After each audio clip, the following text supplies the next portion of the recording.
उस क्वेश्चन में हमें गिवन क्या है, बेसिकली हमें 3 स्ट्रिंग्स गिवन होगी, S1 S2 और बेस स्ट्रिंग, ठीक है। सो हमें इन दोनों स्ट्रिंग S1 और S2 को लेकर अपनी बेस स्ट्रिंग को क्या करना है, कन्वर्ट करना है, ठीक है। और जो कन्वर्टेड फॉर्म होगा इस बेस स्ट्रिंग का वो क्या होना चाहिए, लेक्सोग्राफिकली स्मॉलेस्ट इक्विवेलेंट स्ट्रिंग होना चाहिए, ठीक है। और बेसिकली हमें कन्वर्शन के लिए कुछ इक्विवेलेंसी इन्फॉर्मेशन गिवन होगी S1 और S2 की, ठीक है। सो बेसिकली इक्विवेलेंसी इन्फॉर्मेशन है क्या, ये बेसिकली 3 रूल्स है, रिफ्लेक्सिबिलिटी, सिमेट्री और ट्रांजिटिविटी। मतलब अगर मैं किसी 2 कैरेक्टर्स को ले रहा हूँ, पहले तो ये 2 स्ट्रिंग्स जो हमें गिवन है S1 S2 ये सेम लेंथ की गिवन होगी, ठीक है। और अगर मैं इसका कोई इंडेक्स आई ले रहा हूँ, मतलब दोनों स्ट्रिंग में इंडेक्स आई क्या डिनोट कर रहा है कि अगर दोनों कैरेक्टर्स इक्विवेलेंट तभी माने जाएंगे अगर इन तीनों में से कोई एक रूल को सेटिस्फाई कर रहे हैं, ठीक है। सो बेसिकली इन तीनों रूल्स को सेटिस्फाई करने के बाद जो हमें इस बेस स्ट्रिंग को कन्वर्ट करना है, ठीक है। और वो जो हम कन्वर्जन कर रहे हैं वो इस तरीके से करना ताकि जो हमारी रिजल्टेंट स्ट्रिंग बने वो क्या होनी चाहिए, लेक्सोग्राफिकली स्मॉलेस्ट इक्विवेलेंट स्ट्रिंग होनी चाहिए ऑफ बेस स्ट्रिंग। ये पार्ट क्लियर है, ठीक है। तो इसको मैं एग्जाम्पल नंबर 1 के थ्रू समझाता हूँ नेक्स्ट पेज पे। तो अगर मैं यहाँ पे ध्यान से देखूँ, सो मुझे यहाँ पे S1 के गिवन है पार्कर और S2 के गिवन है मॉरिस और अपना बेस स्ट्रिंग के गिवन है पार्सर, ठीक है। तो मुझे क्या करना है, मुझे बेसिकली इसको लेक्सोग्राफिकली स्मॉलेस्ट इक्विवेलेंट स्ट्रिंग में कन्वर्ट करना है, ठीक है। तो इस केस का आंसर कितना है, MAKE, ठीक है।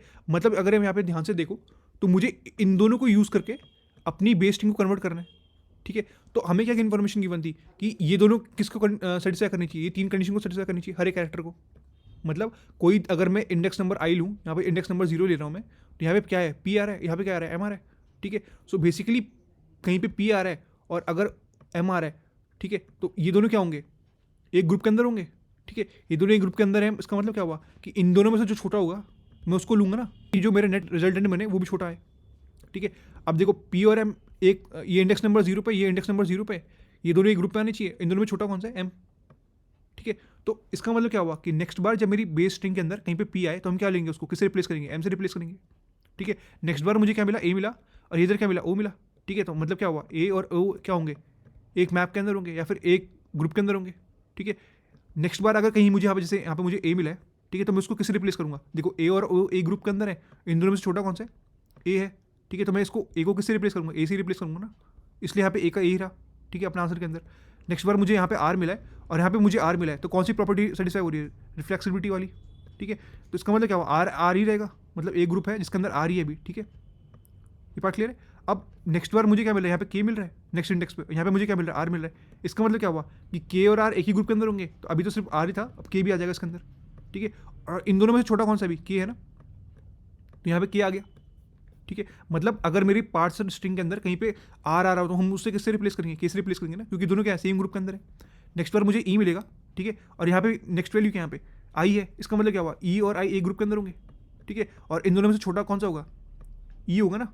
सो बेसिकली कभी भी बेस स्ट्रिंग के अंदर मुझे किससे रिप्लेस करना पड़ेगा, I या फिर E को E से रिप्लेस करना पड़ेगा, ठीक है।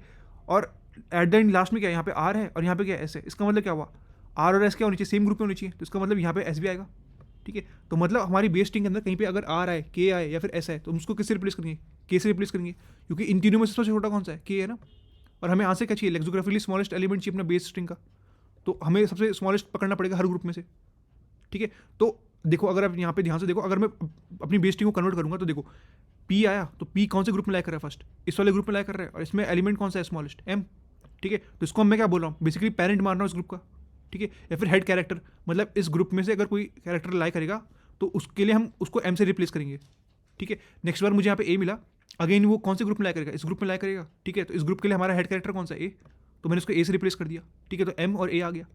नेक्स्ट बार मुझे क्या मिला, R मिला, तो R इस ग्रुप में लाइक कर रहा है और उसके लिए स्मॉलेस्ट कैरेक्टर कौन सा था, K था, मतलब हेड कैरेक्टर क्या है, K है, तो हमने K से रिप्लेस कर दिया। नेक्स्ट बार अगेन S मिला, वो भी इस ग्रुप में लाइक कर रहा है, उसके लिए K। उसके बाद क्या मिला, E मिला, E कौन से ग्रुप में लाइक कर रहा है, इस ग्रुप में, इसके लिए क्या था, E था, तो हमने उसको E से रिप्लेस करा। अगेन मुझे R मिला, तो R बेसिकली इस ग्रुप में लाइक कर रहा है, उसके लिए मुझे K मिला, तो मैंने K से रिप्लेस कर दिया, ठीक है। तो आई थिंक आपको क्वेश्चन क्लियर हो गया होगा और इसकी अप्रोच भी क्लियर हो गई होगी। तो इसको मैं दिखाता हूँ आपको कि हम कोड में इसको कैसे सॉल्व करेंगे, ठीक है। इंडेक्स तो हमें पता है, चलो ठीक है, कि मतलब 0 इंडेक्स से ये दोनों एक ग्रुप के ऊपर लाई करेंगे, ठीक है। लेकिन लेट्स से जैसे इस केस में था कि R ए मतलब R यहाँ पे देखो रिफ्लेक्सिबिलिटी हो रही थी, जैसे कि R सेम थे, ठीक है। और नेक्स्ट बार K के लिए भी मुझे R मिली थी, मैपिंग मिल रही थी, तो मुझे K को भी तो R के साथ इंक्लूड करना पड़ेगा, ठीक है। और उसके बाद जब मुझे R और S की मैपिंग मिल रही थी तो मुझे बेसिकली R को भी मतलब S को भी इस ग्रुप के अंदर इंक्लूड करना था, ठीक है।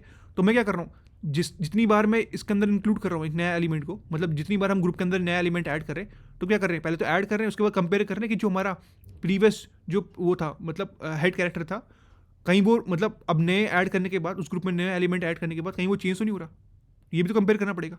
ठीक है, लेट से यहाँ पे ए आता है इस ग्रुप में, ठीक है, इस ग्रुप में लेट से ए आता, तो अब हमारा पहले क्या था, के था, तो मेरा ये भी कैरेक्टर क्या हो जाता, चेंज होकर ए हो जाता ना।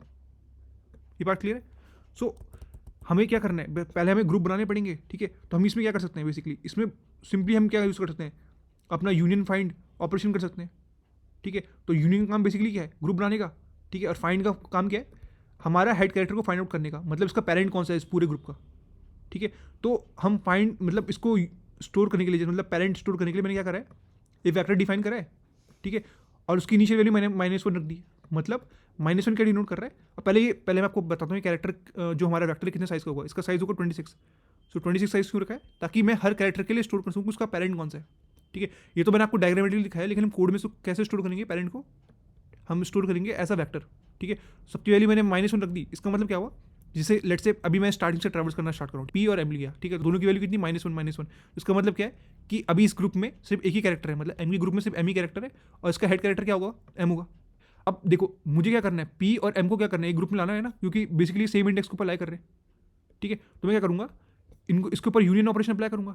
इसका मतलब मेरे पास जब मैं बेस स्ट्रिंग के अंदर ट्रैवल्स करूँगा, तो इनमें से हेड कैरेक्टर कौन सा होगा।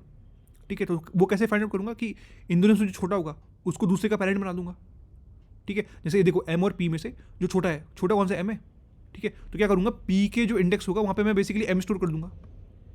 ठीक है, ताकि जब मुझे पता रहे कि अब बेसिकली पी का पेरेंट कौन सा है, एम हो जाएगा।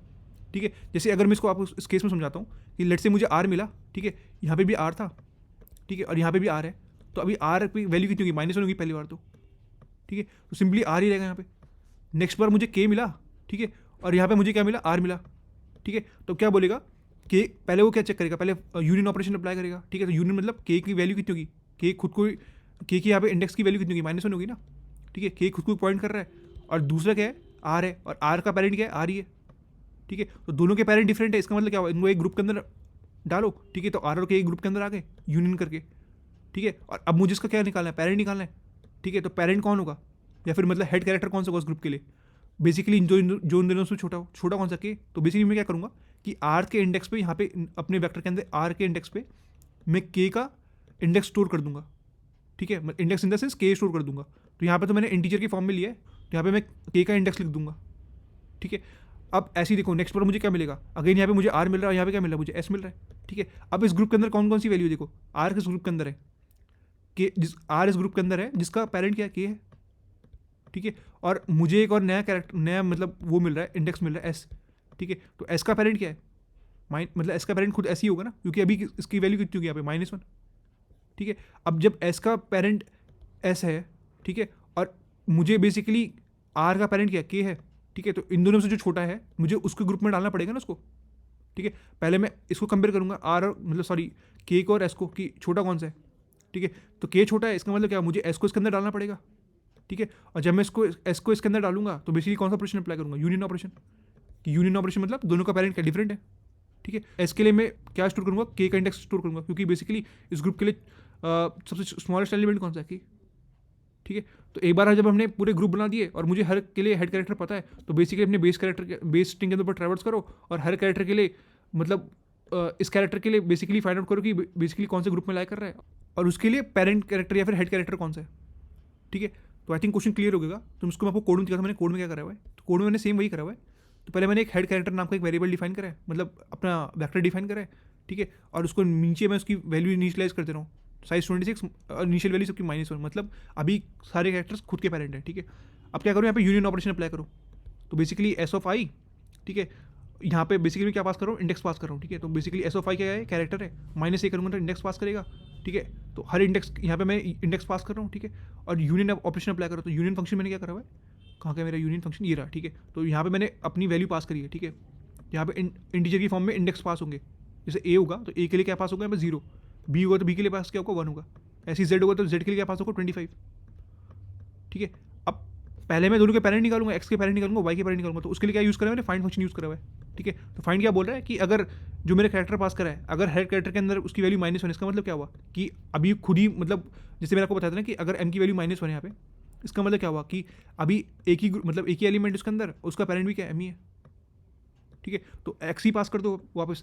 वैसे करो बेसिकली, यहाँ पे क्या करो, मैंने रिकर्शन अप्लाई करा है कि मतलब दोबारा अपना जो एलिमेंट है उससे हेड कैरेक्टर के अंदर जो वैल्यू है उसका यहाँ से क्या रिटर्न करेगा, वो पेरेंट रिटर्न करेगा, तो उसको इसके अंदर स्टोर कर दो। ठीक है, तो यहाँ से हमारे क्या निकलेंगे, एक्स का पेरेंट निकलेगा, वाई का पेरेंट निकलेगा। तो हमें यूनियन का अप्लाई करना है जब दोनों के पेरेंट क्या हो, डिफरेंट हो। तो अगर दोनों के पेरेंट सेम है तो ये सिंपली यहाँ से रिटर्न कर दो। और अदरवाइज क्या करो कि अगर दोनों के पेरेंट डिफरेंट, इसका मतलब क्या हुआ कि जो स्मॉलर वाला होगा वो बेसिकली दूसरे का पेरेंट माना जाएगा या फिर हेड कैरेक्टर माना जाएगा उस ग्रुप का। ठीक है, तो मैंने यहाँ पे वही करा हुआ है कि मैक्सिमम ऑफ पेरेंट एक्स और पेरेंट वाई में जो मैक्सिमम है जिसका पेरेंट बड़ा है उसको क्या करो, उसके लिए छोटे वाले को क्या कर दो, पेरेंट बना दो। मैंने ऑपरेशन कर दिया कंप्लीट। ठीक है, तो हम क्या करेंगे, अपने बेस स्ट्रिंग के अंदर ट्रैवर्स करना स्टार्ट करेंगे। ठीक है, और हर कैरेक्टर के लिए क्या फाइंड आउट करेंगे कि इसका पेरेंट कौन सा है। ठीक है, तो पेरेंट जो आएगा तो ये फाइंड या रिटर्न करेगा, उसका इंडेक्स रिटर्न करेगा। ठीक है, तो प्लस ए करेंगे तो ये बेसिकली क्या होगा, कैरेक्टर होगा। ठीक है, तो उसके आयथ इंडेक्स पे उसको रिप्लेस कर दो, जैसे आपको मैंने प्रीवियसली समझाया था अभी। ठीक है, एट देन का रिटर्न कर दो बेस स्ट्रिंग। तो बेसिकली हम क्या कर रहे हैं, बेस स्ट्रिंग को ही मॉडिफाई कर रहे हैं। यहाँ पे आप नया स्ट्रिंग भी ले सकते थे, उसके अंदर बेसिकली अपेंड करते रहो वैल्यूज़ को। ठीक है, तो मैंने यहाँ पे सिर्फ बेस स्ट्रिंग को ही बेसिकली मॉडिफाई करा है। तो इस केस में टाइम कॉम्प्लेक्सिटी कितनी आएगी, हम फाइंड ऑपरेशन अप्लाई करें तो लेट्स से इसमें लॉग इन लगी। ठीक है, तो एन बेसिकली मैं बोल रहा हूँ उसका साइज कितना है, स्ट्रिंग का साइज कितना है। ठीक है, दोनों स्ट्रिंग का साइज सेम है। तो एक बार हम फाइंड ऑपरेशन यहाँ पर अप्लाई करें और यूनियन ऑपरेशन अप्लाई करें। ठीक है, और एट देन यहाँ पे भी फाइंड ऑपरेशन अप्लाई करें। तो फाइंड और यूनियन में कितना टाइम लगेगा, दोनों यहाँ पे मैं क्या कॉल कर रहा हूँ, बेसिकली फाइंड ऑपरेशन को तो कॉल कर रहा हूँ। तो लॉग इन यहाँ पे, और यहाँ पे इसका साइज बेस स्ट्रिंग का साइज लेट से एम है। ठीक है, तो M plus N log N space complexity आएगी अपनी। यहाँ पे हम क्या यूज़ कर रहे हैं, एक अपना साइज 26 का स्टोर कर रहे हैं। ठीक है, तो आई थिंक क्वेश्चन क्लियर हो गया। इसको आपको मैं रन करके दिखाता हूँ। सबमिट करते हैं, सक्सेसफुली सबमिट हो गया। So if you like this video please like subscribe my channel. और अगर आपको फिर भी कोई डाउट हो प्लीज़ कमेंट सेक्शन में पूछ लेना आप। Thank you.